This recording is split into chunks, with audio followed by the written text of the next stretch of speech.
Hey guys, welcome to फिल्मी list. हाल ही में Mirzapur movie का ट्रेलर रिलीज हुआ है और पूरे इंटरनेट पर एक ही नाम सबसे तेजी से गूंज रहा है। वो है रवि किशन। यंगस्टर लुक में उनका वो बेरहमी और डायलॉग डिलीवरी देखकर आपको लगेगा यही वो इंसान है जो पंकज त्रिपाठी जैसे एक्टर्स को टक्कर दे सकता है। जैसे आलू हर सब्जी में मिलकर उसकी वैल्यू और टेस्ट बढ़ा देता है, वैसे ही रवि किशन हर बड़ी स्क्रिप्ट की असली जान बन चुके हैं।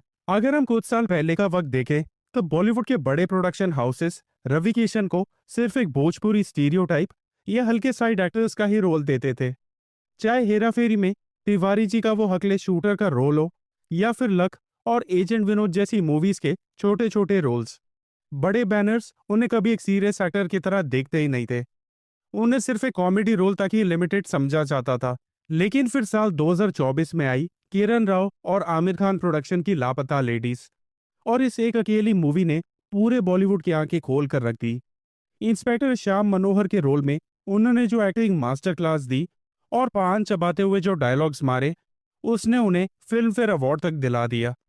उस दिन के बाद से बड़े बड़े डायरेक्टर्स को समझ आ गया कि ये बंदा सिर्फ कॉमेडी तक लिमिटेड नहीं है, बल्कि स्क्रीन पर आते ही पूरे सीन का भाव बढ़ा देता है। ये हर बड़े फिल्म मेकर के लिए एक अल्टीमेट हिट की गारंटी बन गए, जिसे लेने से मूवी का चलना पक्का हो जाता है। और अब इसका नतीजा आप देख रहे हो। रवि किशन ने हर बड़े बैनर और पॉपुलर मूवीज में अपना नया दौर शुरू कर दिया है।